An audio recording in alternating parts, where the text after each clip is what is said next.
Rashid seeds private limited వారి ఆధ్వర్యంలో రాశి RCH 659 రకం ప్రత్తి పైరు ప్రదర్శన కార్యక్రమం బుధవారం వేమవరంలో నిర్వహించారు.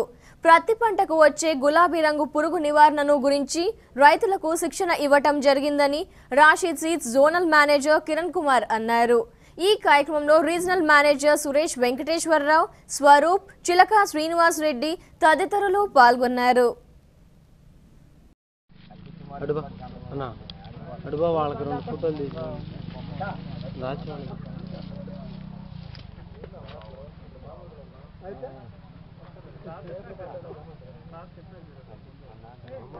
అలాగే మన డిస్ట్రిబ్యూటర్ సేవాక కానివ్వండి, ఇండస్ట్రియల్ సీడ్స్ డిస్ట్రిబ్యూటర్స్ వచ్చారు.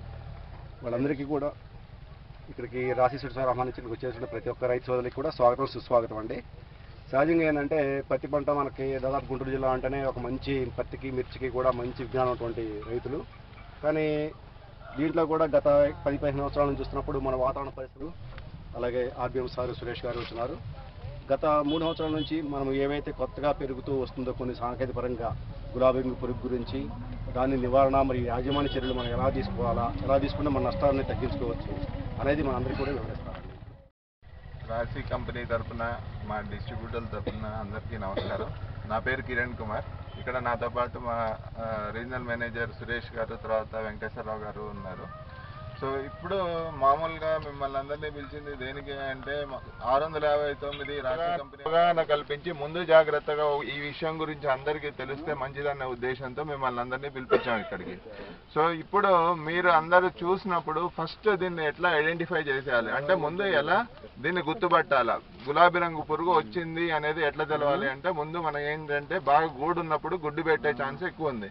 ఇప్పుడు బాగా గూడు ఉంది కదా, ఇందులో గుడ్డు పెట్టే దశ ఉంటుంది. అంటే పురుగు వచ్చేసి గుడ్డు పెట్టిన తర్వాత గుడ్డుని మనం చూస్తే అంటే గుడ్డు వచ్చినప్పుడు ఏమవుతుందంటే పువ్వు ఆటోమేటిక్గా మెలిక తిరిగినట్టు అవుతుంది. ఏదైనా మెలిక తిరిగిన పువ్వు మనకి కనపడిందంటే దాని అర్థం గులాబీ రంగు పురుగు ఉంది అని. మీరేం చేయాలి, ఆ మెలిక తిరిగిన పువ్వుని ఓపెన్ చేసి అంటే తీసి జాగ్రత్తగా చూస్తే సన్న పురుగు, తెల్ల పురుగు ఉంటుంది. దాని తల మాత్రం గులాబీ రంగులో ఉంటుంది. దాన్ని చర్యలు అన్నీ తెలియజేశారు. సో నేను ఒక బ్రీఫ్గా ఒక 2-3 పాయింట్లు మీకు తెలియజేస్తాను. మీరు ఒకటి గుర్తుపెట్టుకోవాలి. నేను ఒక ఉదాహరణ ఇస్తాను మీకు. మీరు ఎప్పుడైనా గమనించట్లేదు, ఎవరైనా మీకు సలహా ఇచ్చేప్పుడు దోమ మందు మీరు మార్చి కొట్టండి అని ఒక సలహా ఇస్తారు. మీరు ఎప్పుడైనా అడిగారా ఎందుకు మార్చి కొట్టాలి అని?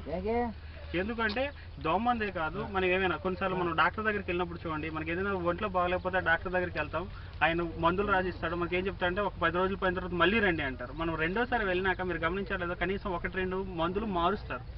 ఆయన అంటారు నేను కోర్సు మారుస్తున్నానండి, మళ్ళీ కావాలంటే పాత మందుల తర్వాత వాడచ్చు. ఎందుకు మారుస్తారంటే మీరు ఒకే మందు కానీ పదే వాడుతూ ఉంటే కొన్ని రోజులకు ఆ మందు ఆ పురుగు కానీ ఆ జబ్బు కానీ పని చేయదు.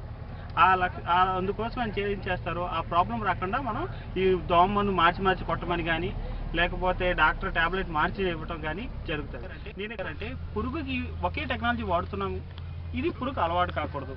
సో అంటే పురుగుకి వేరే రకమైనది ఏదైనా పత్తి దొరకాలి, అది బీటీ కాకుండా ఉండాలి. అందుకోసం బాగా ఆలోచించి మనకి నాన్ బీటీ వరుసలు వేయండి అన్నారు.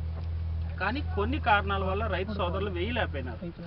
కానీ మేము సజెస్ట్ చేసేది ఏంటి అంటే కనీసం మీరు 5 వరుసలు వేయడం కష్టమైతే కనీసం 2 వరుసలు వేయండి, దట్టంగా వేయండి. అంటే మీకు వచ్చిన విత్తనాలన్నీ అందులో వచ్చేట్టు కనీసం 2 వరుసలు.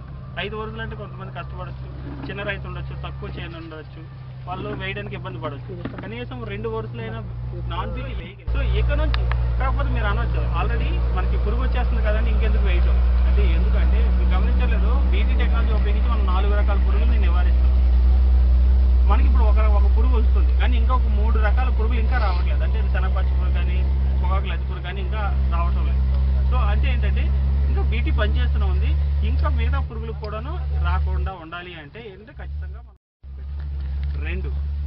రెండో విషయం మీరు గుర్తుపెట్టుకోవాల్సింది ఏంటంటే ఈ గులాబీ రంగు పురుగు బతకడానికి పత్తి మరియు బెండ 2 మొక్కలే అవసరం, వేరే మొక్కల మీద ఇది బతకదు.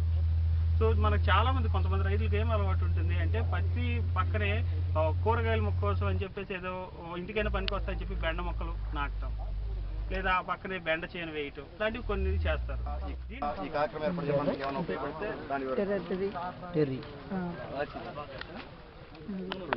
గులాబీ పురుగు గురించి